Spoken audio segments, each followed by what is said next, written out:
తెలుగు శ్రోతలందరికీ నమస్కారం అండి. మన అలనాటి కథలు ఎవర్ గ్రీన్ స్టోరీస్ ఛానల్కి మీ అందరికీ స్వాగతం. పెళ్ళి కథ వినేద్దామండి. రాసిన వారు నాగజ్యోతి గారు. ఇక ఆలస్యం చేయకుండా మనం కథలోకి వెళ్ళిపోదామండి. వీడియో చూసిన వెంటనే లైక్ చేసి షేర్ చేసి తప్పకుండా సబ్స్క్రైబ్ చేసుకోండి మన ఛానల్ని. బెల్ ఐకాన్ యాక్టివేట్ చేసుకోండి. సాయి గార్డెన్స్లో విశాల్ శిల్పల పెళ్లి జరుగుతోంది. ఒకవైపు పెళ్లి కూతురు తల్లిదండ్రులైన సుమతి రాజారావులు పెళ్ళికొడుకు తరపు వారికి జరగవలసిన మర్యాదలకి ఏ లోటు లేకుండా చూసుకునే హడావిడిలో ఉంటే, మరోవైపు పెళ్ళికొడుకు అమ్మా నాన్నలైన ఉషా భానుమూర్తి తమ వైపు నుండి వచ్చిన ముఖ్యులందరినీ స్వయంగా రిసీవ్ చేసుకుంటున్నారు. పెళ్లికి వచ్చిన వారిని నవ్వుతూ పలకరిస్తున్నప్పటికీ కొడుకు పీటల మీద ఏం పేచీలు పెడతాడో, ఈ పెళ్లి సవ్యంగా జరుగుతుందో లేదో అని మనసులో ఏదో టెన్షన్ పడుతోంది ఉష అంతగా ఆందోళన పడడానికి కారణం విశాల్కి ఈ పెళ్లి ఇష్టం లేకపోవడమే. విశాల్ MBA పూర్తి చేసి ఢిల్లీలో ఒక పెద్ద మార్కెటింగ్ ఫర్మ్లో బిజినెస్ ఎగ్జిక్యూటివ్గా పనిచేస్తున్నాడు. అదే కంపెనీలో అతనికి జూనియర్గా చేరింది రుచిత అందం, కలుపుగోలుతనం విశాల్ని ఆకట్టుకుంటే, విశాల్ చురుకుదనం, తెలివితేటలు రుచితని ఆకట్టుకున్నాయి. ఇద్దరి మనస్తత్వాలు, అభిప్రాయాలు కూడా ఏకమవడంతో ఒకరిని విడిచి ఒకరు ఉండలేనంతగా పీకల్లోతు ప్రేమలో పడిపోయారు. తమ ప్రేమ విషయం అమ్మా నాన్నలకి చెప్పి వారి అంగీకారంతో త్వరలోనే తనని పెళ్లి చేసుకుంటానని రుచితకి మాట ఇచ్చిన విశాల్ ఆఫీసులో సెలవు తీసుకుని హైదరాబాదులో ఉన్న అమ్మా నాన్నల దగ్గరికి వెళ్ళాడు. రుచిత క్రిస్టియన్ అని తెలిసిన భానుమూర్తి ఈ పెళ్లికి తీవ్రంగా అభ్యంతరం చెప్పాడు. ఒక క్రిస్టియన్ని తన ఇంటి కోడలుగా ఎన్నటికీ అంగీకరించనని ఖరాఖండిగా చెప్పాడు. అంతేకాదు, తను చెప్పిన దానికి వ్యతిరేకంగా విశాల్ గాని ఆ అమ్మాయిని పెళ్లి చేసుకుంటే తన శవాన్నే కళ్ళ చూస్తారని కూడా బెదిరించాడు. భానుమూర్తికి ఆవేశము, పట్టుదల రెండూ ఎక్కువే. తను అనుకున్నది జరగకపోతే ఎంతకైనా తెగిస్తాడు. ఆ విషయం అతని భార్య ఉషకి, కొడుకు విశాల్కి ఎన్నోసార్లు అనుభవమే. అందుకే వారిద్దరూ అతనికి ఎదురు చెప్పలేకపోయారు. భానుమూర్తి అప్పటికప్పుడు ఇంటర్నెట్లో తెలుగు మ్యాట్రిమోనియల్ అంతా గాలించి 10 రోజుల్లో కొడుకు పెళ్లి శిల్పతో ఖాయం చేశాడు. తండ్రి పట్టుదల ఎరిగిన విశాల్ తప్పనిసరి పరిస్థితుల్లో ఈ పెళ్లికి తల వంచాడు.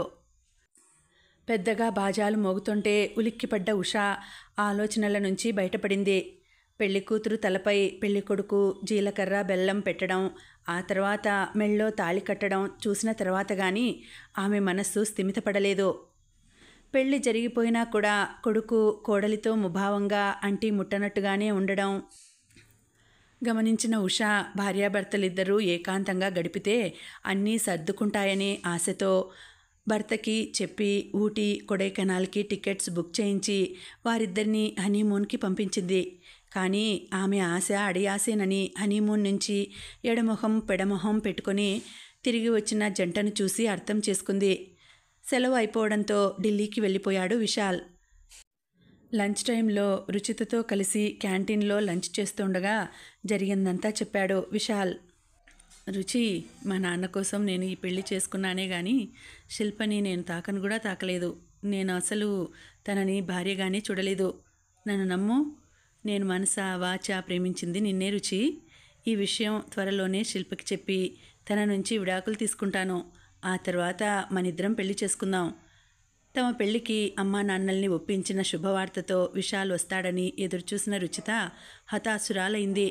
కొడుకు అభిప్రాయానికి, తమ ప్రేమకి పిసరంత కూడా విలువనివ్వకుండా ఆత్మహత్య చేసుకుంటానని బెదిరించి విశాల్కి వేరే అమ్మాయితో పెళ్లి చేసిన అతని తండ్రి మీద రుచితకి పట్టరాని కోపం వచ్చింది. మనసు అనేది లేని అలాంటి తండ్రికి ఎలాగైనా బుద్ధి చెప్పాలని భావించిన రుచికి విశాల్ చెప్పినది సబబుగానే అనిపించింది ఆ క్షణాన. సరే విశాల్, నువ్వు చెప్పినట్టే చేద్దాం. నీకోసం నేను ఎన్నాళ్ళైనా వేచి ఉంటాను అని హామీ ఇచ్చింది రుచిత. ఆ తర్వాత విశాల్, రుచిత ఎప్పటిలాగే హాయిగా చట్టాపట్టాలు వేసుకుని తిరుగుతున్నారు ఢిల్లీలో. 2 నెలలు గడిచినా విశాల్ నుండి ఏ కబురు రాకపోవడంతో ఉషా, భానుమూర్తులు కంగారు పడ్డారు. ఫోన్ చేసినా కూడా కొడుకు రెస్పాండ్ అవ్వటం లేదు. మరోవైపు శిల్ప తల్లిదండ్రుల ఒత్తిడి ఎక్కువైంది. అబ్బాయి ఢిల్లీలో ఇల్లు తీసుకున్నాడా? అమ్మాయిని కాపురానికి ఎప్పుడు తీసుకుని వెళ్తారు అంటూ ఏం చేయాలో పాల్పోలేదు వారికి. తెల్లవారుజామున 4 గంటలకి ఫోన్ మ్రోగుతుంటే నిద్రమత్తులోనే లిఫ్ట్ చేసిన రుచిత అక్క వినీతకి సీరియస్గా ఉందని ఫోన్లో నాన్న చెప్పిన వార్త వినగానే అప్పటికప్పుడు వాళ్ళ ఊరికి బయలుదేరింది. ఉదయం 9 గంటలకల్లా ఊరు చేరుకున్న రుచిత డైరెక్ట్గా అక్కని అడ్మిట్ చేసిన హాస్పిటల్కే వెళ్ళింది. వినీత తీసుకున్న విషం డోస్ చాలా ఎక్కువగా ఉండడంతో వెంటనే హాస్పిటల్కి తీసుకుని వచ్చినా కూడా ప్రయోజనం లేకపోయింది. హాస్పిటల్కి రుచిత చేరుకున్న గంటలోనే వినీత ఆఖరి శ్వాస విడిచింది. రుచిత అమ్మా నాన్నల దుఃఖానికి అంతులేదు. రుచిత వినీతల నడుమ వయసులో వ్యత్యాసం ఎక్కువ లేకపోవడంతో ఇద్దరూ చిన్నతనం నుండి శరీరాలు వేరైనా ఒక్కటే మనసుగా కలిసిమెలిసి పెరిగారు. అలాంటిది ఇలా అకస్మాత్తుగా అక్క మరణించడం అనేది రుచిత మనసు ఏమాత్రం జీర్ణించుకోలేకపోతోంది. అన్ని విషయాలు తనతో పంచుకునే అక్క అసలు ఇలా ఎందుకు చేసింది అన్న ప్రశ్నకి సమాధానం రుచితకి అమ్మా నాన్నల ద్వారా తెలిసింది. వినీతకి పెళ్ళయి 3 సంవత్సరాలు కావస్తోంది. వినీత భర్త రవి వినీతని ఎంతో ప్రేమగా చూసుకునేవాడు. భార్యాభర్తలిద్దరూ ఎంతో అన్యోన్యంగా ఉండేవారు. వారి అన్యోన్యతను చూసి ఎవరికి కన్ను కుట్టిందో మరి. 4 నెలల క్రిందట రవికి డిగ్రీలో క్లాస్మేట్ అయిన రాగిణి రవి ఆఫీస్లోనే జాయిన్ అయింది. కాలేజీలో చదువుకునేటప్పుడు రవి రాగిణి ప్రేమించుకున్నారు. ఎన్నో భాషలు చేసుకున్నారు. కానీ విధి వైపరీత్యం ఏమో అనుకోని పరిస్థితులలో వారిద్దరూ విడిపోయారు. రవిని మర్చిపోలేని రాగిణి ఇంతదాకా ఎవరిని పెళ్లి చేసుకోలేదు. ఒంటరిగానే ఉండిపోయింది. చాలా కాలానికి కలిసిన ఆ జంట మధ్య మునుపటి ప్రేమ మళ్ళీ ఊపిరి పోసుకుంది. దాంతో భార్యకి విడాకులు ఇచ్చి రాగిణినే పెళ్లి చేసుకోవాలని నిర్ణయించుకున్న రవి వినీతకి విడాకుల నోటీస్ పంపాడు. భర్తే సర్వస్వంగా భావించి బ్రతుకుతున్న వినీత ఇది తట్టుకోలేక మరో ఆలోచన లేకుండా ఆత్మహత్య చేసేసుకుంది. వినీత తల్లి కూతురు శవం మీద పడి బోరున విలపిస్తూ 25 ఏళ్లకే నీకు 100 ఏళ్ళు నిండిపోయాయా అమ్మా? ఇది చూడడానికేనా నేను ఇంకా బతికున్నది? నాకు ఇంత కడుపుకోతను మిగిల్చిన నీ మొగుడు నాశనం అయిపోతాడు. పెళ్ళైన వాడితో ప్రేమ కలాపాలు సాగిస్తూ పచ్చని కాపురంలో చిచ్చుపెట్టిన వాడి ప్రియురాలు వాడు పురుగులు పడిపోతారు అంటూ శాపనార్థాలు పెడుతుంటే ఒక్కసారిగా విశాల్ భార్య శిల్ప జ్ఞప్తికి వచ్చిన రుచితకి ఆ శాపనార్థాలు అన్నీ తనకే తగులుతున్నట్లు అనిపించింది.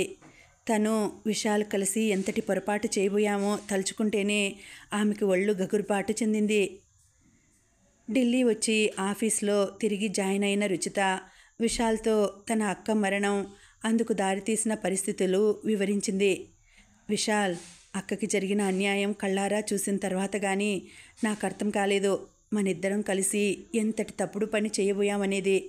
మన ప్రేమని త్రోసిపుచ్చి మొండిగా నీకు వేరే పెళ్లి జరిపించింది మీ నాన్న. అలాగని మీ నాన్న మీద కోపంతో మనం తీసుకునే నిర్ణయం వలన నాశనం అయ్యేది మాత్రం అమాయకురాలైన శిల్ప జీవితం. మన ప్రేమకి కోపానికి అమాయకురాలైన శిల్పని ఎందుకు బలి చేయాలి మనం? ఈ మొత్తం వ్యవహారంలో అసలు శిల్ప చేసిన తప్పేమిటి చెప్పు? నా వల్ల మరో అమ్మాయి జీవితం నాశనం కావడానికి నా మనసు ఎంత మాత్రం అంగీకరించడం లేదు విశాల్. జరిగిందేదో జరిగిపోయింది. అగ్ని సాక్షిగా నీ వివాహం శిల్పతో జరిగిపోయింది. కాబట్టి నువ్వు శిల్పని నీ జీవిత భాగస్వామిగా యాక్సెప్ట్ చేయడమే కరెక్ట్. అది కాదు రుచి, నా మాట విను అంటూ ఏదో చెప్పబోతున్న విశాల్ని మధ్యలోనే ఆపేసి, నీ చెల్లికో అక్కకో ఇలా జరిగితే నువ్వెలా రియాక్ట్ అవుతావో ఒక్కసారి ఆలోచించు విశాల్. మా అక్క మరణం నా కళ్ళు తెరిపించింది. నీకు శిల్పకు మధ్య నేను అడ్డు రాకూడదని నిర్ణయించుకున్నాను. ఇప్పుడే కాదు, ముందు ముందు భవిష్యత్తులో కూడా నా వలన మీ ఇద్దరి మధ్య ఏ విధమైన అగాధం ఏర్పడకూడదు. ఒకే ఆఫీస్లో పనిచేస్తూ ఒకరినొకరు రోజూ చూసుకుంటుంటే మన మనసులు ఏనాడైనా స్వాధీనం తప్పే అవకాశం ఉంది. అందుకే ముందు జాగ్రత్త చర్యగా నేను ఈరోజే ఆఫీస్లో నా రెసిగ్నేషన్ ఇచ్చేశాను. ఇదే మన ఆఖరి కలయిక. ఇక ముందు ఎన్నడూ మనం కలుసుకోబోము. Wish you happy married life Vishal. Goodbye forever అని చెప్పేసి చెమ్మగిల్లుతున్న తన కళ్ళని విశాల్ చూడకుండా కళ్ళకి గాగుల్స్ పెట్టుకుని అక్కడి నుంచి కదిలింది రుచిత. కథ సమాప్తం. మళ్ళీ వచ్చే వీడియోలో కలుసుకుంటానండి. అంతవరకు సెలవు. నమస్తే.